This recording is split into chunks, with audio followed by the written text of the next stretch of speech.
Bonjour les amis, des maths, bon dia. Aujourd'hui, on va faire une réaction sur une vidéo, on va la faire en plusieurs parties. Donc, c'est de Bourse Echo. Et bon, je dois dire que c'est intéressant de les écouter parce que ça fait passer le temps, puis il y a des discussions parfois intéressantes. Et là, ils vont parler de est-ce qu'on peut se passer des actions américaines et est-ce qu'on peut investir dans les émergents. Donc, je vais réagir à ça en tant que spécialiste un peu des émergents, bien que pas vraiment spécialiste, mais investisseur depuis de nombreuses années en émergents.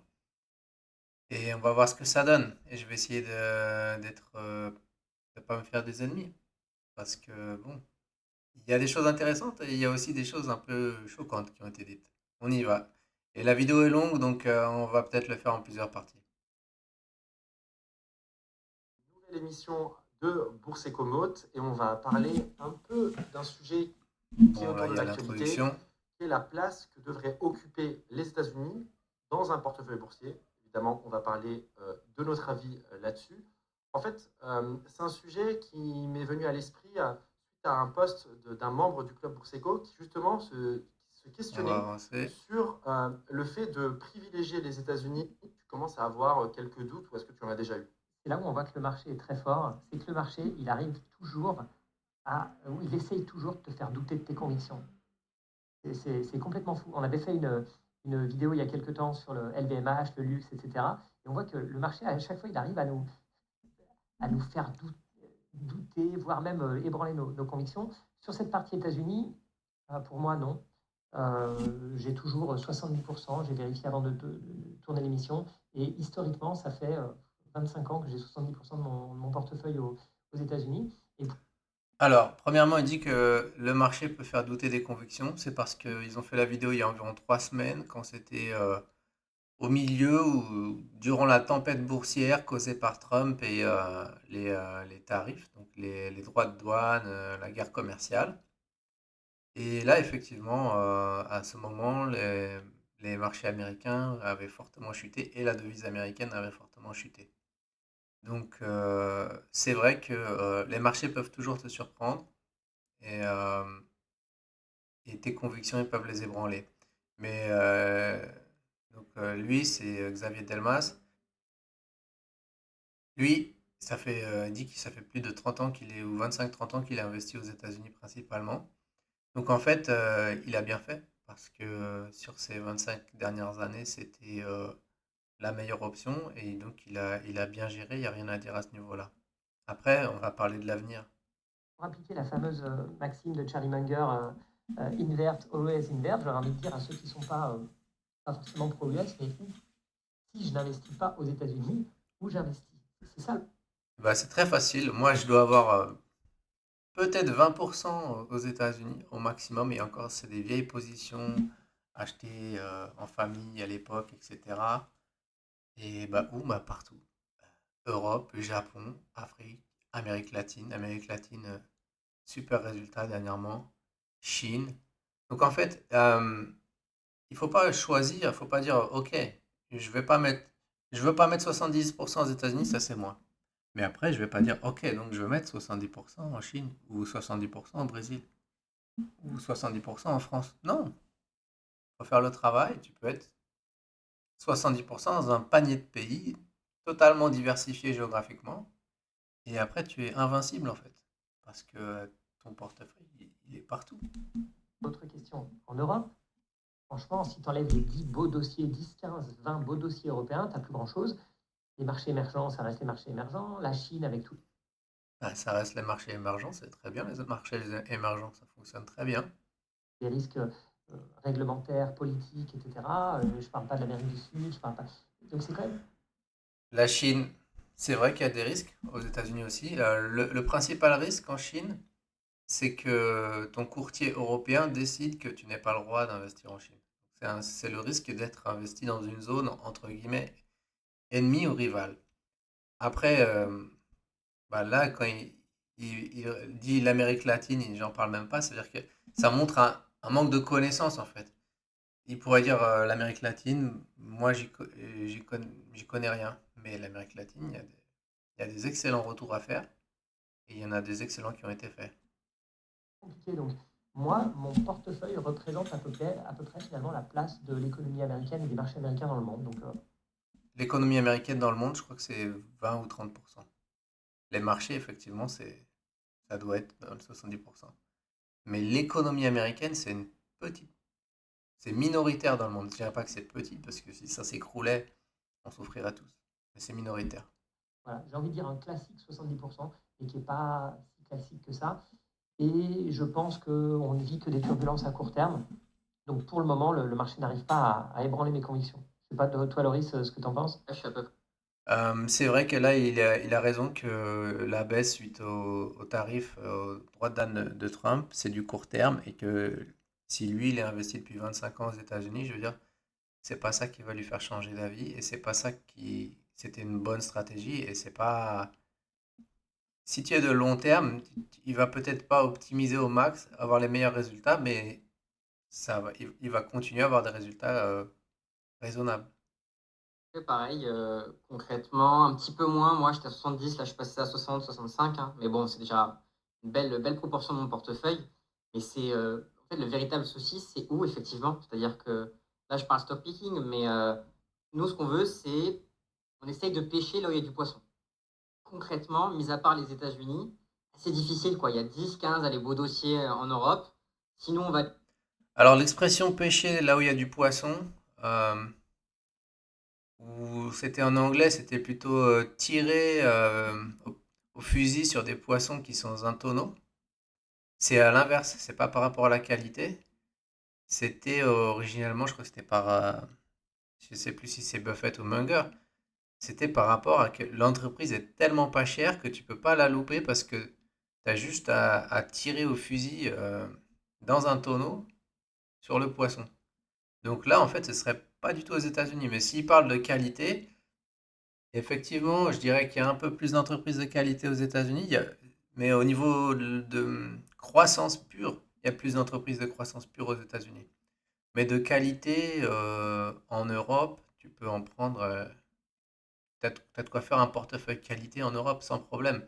La vidéo d'avant, j'ai présenté Eurofins Scientifique. C'est une entreprise incroyable. Elle est européenne. Il y a le luxe. Il y a même quelques entreprises de tech. Après, il y a la tech chinoise. Moi, j'ai acheté une entreprise de qualité au Brésil, extrême qualité. Mais c'est vrai, en fait, il faut faire le travail. Elle va pas être dans la liste des. Quand tu tapes dans Google, elle va pas apparaître en premier. Mais si tu fais le travail, il y a des entreprises de qualité partout, mais il faut faire le travail. Après, si on est plus dans le simple, qualité, croissance, grosse entreprise de tech, c'est vrai que là, il faut être plus sur les États-Unis. sur des small ou mid cap, et là, c'est bien plus risqué. Et puis après, on peut aller au Japon. Moi, personnellement, je connais très très mal le marché japonais, les habitudes de consommation, ce que fait la banque japonaise, je ne suis pas du tout. Donc ça, Moi, je suis un peu au Japon et c'est vrai, c'est très compliqué. J'ai pas eu des très bons résultats, à part quand j'ai suivi un blogueur japonais sur une action qui a doublé rapidement. Et, mais après, c'est vrai, le Japon, c'est très compliqué, je suis d'accord. c'est un autre risque. Après, il y a la Chine, j'en parle même pas, il y a le risque géopolitique et politique. Et puis l'Amérique du Sud, bah, il y a peut-être un ou deux dossiers, quoi. Mais concrètement, si vous êtes investisseur aujourd'hui, si vous investissez sur les actions, je vois pas où vous pouvez aller. Donc, euh, donc oui, il faut toujours investir aux États-Unis. C'est là où il y a les plus beaux dossiers. Euh, Bon, bah, j'ai déjà dit où on peut aller. J'ai déjà répondu à la question. Et c'est pas aux États-Unis qu'il y a tous les plus beaux dossiers, à part, je dirais, sur certains secteurs. euh, concrètement, si vous n'investissez pas là-bas, ben voilà, vous allez investir sur des dossiers que vous allez devoir en fait arbitrer rapidement. C'est-à-dire qu'en Europe, je trouve, on a des dossiers qui font peu de croissance, qui sont quand même fortement valorisés et qu'il faut surtout acheter à bon prix. Euh, Là où je trouve qu'aux États-Unis, on peut se laisser porter par la croissance des bénéfices. C'est mon avis, on pourra en discuter après. Je trouve qu'en Europe, on est beaucoup plus sur c'est beaucoup plus cyclique, hein. Euh, on a euh, on a par exemple le luxe. Il faut bien acheter, par exemple, si on achète des bancaires, il faut acheter au bon moment. Voilà, tous ces secteurs-là sont quand même très, très cycliques. Donc, C'est un peu vrai, surtout qu'aux États-Unis, tu as la tech qui a des croissances de long terme euh, très très fortes, enfin la grosse tech. Et en Europe, beaucoup moins. Il y en a quelques-unes comme Adyen, qui est dans les paiements. Et en Europe, il faut plus jouer la valorisation. Après, si on cherche, il y a des entreprises de croissance en Europe, mais ça va être plus dans des mid-cap, des entreprises qu'on appelle des acquéreurs en série. Donc on dit plutôt en anglais normalement, mais c'est des entreprises qui vont acheter une entreprise, puis acheter une autre, puis acheter une autre, puis acheter une autre. Et ça, c'est plus, faut plus aller les chercher. C'est vrai, il a un bon point sur la croissance, mais la croissance n'est qu'une manière de faire de l'argent. La valeur est une autre manière. Et si tu mélanges ma valeur et croissance, c'est le bazooka. L'Europe, oui, mais pour un autre type, pardon. L'Europe, oui, mais pour un autre type d'investisseur, plutôt aller limite value ou small cap, mais pour On vraiment est les d'accord. investisseurs dans la qualité, on est obligé d'aller aux États-Unis. Abdallah, ton avis sur Pour commencer, Sur la qualité, on n'est pas obligé d'aller aux États-Unis, mais on est obligé d'avoir ouais, une partie aux États-Unis, je pense. Mais on n'est pas obligé. Je pense que justement, le CAC 40 a des entreprises de qualité exceptionnelles, hein, le LVMH, Eurofin, Hermès. Je les connais pas toutes, hein, mais puis après, on en a en Allemagne, en Italie un petit peu, au Benelux, il y a Lotus Bakeries. Ouais, il y a de quoi faire.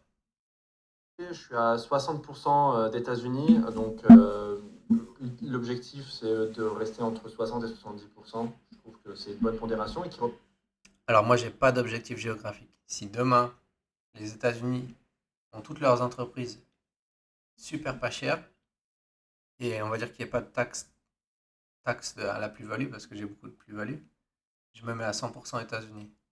Et si demain, l'Allemagne est à un prix sur bénéfice de 2, je me mets 100% Allemagne. J'en ai rien à faire. Et ça, je l'ai appris, je vais vous dire pourquoi. Quand il y a une bonne affaire, tu peux être riche n'importe où. Quand j'étais en Afrique, j'ai rencontré quelqu'un, il était très très riche, et lui, il vendait 100% dans un township. Bon, pas que, ça veut pas dire ghetto, mais 100% township, il y a aussi des maisons en dur, il y a du commerce qui se développe, etc. Et on est 100% de ses clients, c'était de là. Il était millionnaire en dollars, en euros. Il avait la BMW M5 ou M3, je ne sais plus comment ça s'appelle, la grande villa, la piscine, etc. Donc, s'il y a une opportunité, si, tu peux gagner de l'argent partout. Tu peux être riche au Népal. Tu peux être riche en Estonie et tu peux être pauvre en Californie. Donc ça, il faut être flexible en fait. Là où est l'opportunité, c'est là où il faut aller. présente, comme tu l'as dit, Xavier, la pondération des actions américaines sur le marché mondial. Euh, Maintenant, l'argument que tu cites, Laurie, c'est la difficulté d'accès au marché. Je trouve que c'est un bon argument pour le stock picking, mais pour une personne qui fait de l'ETF, si elle veut investir sur le Japon, enfin, il y a des ETF Japon pardon, qui existent. Et effectivement, en tant que stock picker, moi je trouve que c'est un marché très compliqué d'accès, mais on peut imaginer pour les personnes qui font des Tout ETF, à fait, 100%. qu'il y ait un intérêt en fait à sous-pondérer les États-Unis pour aller sur d'autres marchés. Et puis moi, personnellement, pour répondre à la question, moi, je suis toujours autant convaincu par les États-Unis. Je trouve, et je le dis de façon transparente, que Trump est un très mauvais président pour le moment pour les États-Unis sur le plan économique. Oui, il est Il peut fou. avoir de bonnes idées enfin, ou de bons constats, mais la façon de faire, je pense elle le dessert. Mais qu'en fait, les moteurs qui ont fait des États-Unis la première puissance économique, et moi je pense à la supériorité technologique, à Non, c'est un fini. système financier qui est le plus développé au monde, à une culture Ça va pas, ça va changer. entrepreneuriale et la prise de risque Ça, qui c'est est hors fini. Les norme. Chinois ils prennent plus de Euh, risques. et puis on peut en citer encore d'autres, ils sont toujours là. Donc j'ai envie de dire, Trump, c'est Mais les États-Unis continuent d'avoir une culture et toutes ces choses qui favorisent leur croissance à long terme. Mais c'est fini, c'est plus les seuls. Faut- Sur la technologie, les Chinois, ils arrivent, ils écrasent tout. À part quelques domaines, peut-être le spatial avec SpaceX, surtout la biotechnologie, où vraiment ça m'impressionne ce qu'ils font les Américains avec l'éditage de gènes, etc. Même s'il y a une entreprise qui est européenne là-dessus, qui est basée en Suisse. Mais qui sait si les Chinois ne vont pas le faire dans 5 ans. Mais les États-Unis restent un bon pôle d'innovation, mais en fait, l'investissement, c'est pas ça en fait. L'investissement en bourse, c'est pas seulement l'innovation, c'est gagner de l'argent en bourse, c'est différent. 4 ans, même si il met en lumière vraiment une fracture forte entre deux Amériques, une progressiste et une un peu plus traditionnelle. Mais voilà, enfin, les moteurs qui ont fait la puissance des États-Unis sont toujours là. Et donc, je continue à privilégier les États-Unis pour mes investissements. Ouais, je suis d'accord que les moteurs des États-Unis sont toujours là, mais il n'y a pas de rapport entre ça et choisir une zone pour les investissements. On va continuer la vidéo dans une deuxième partie.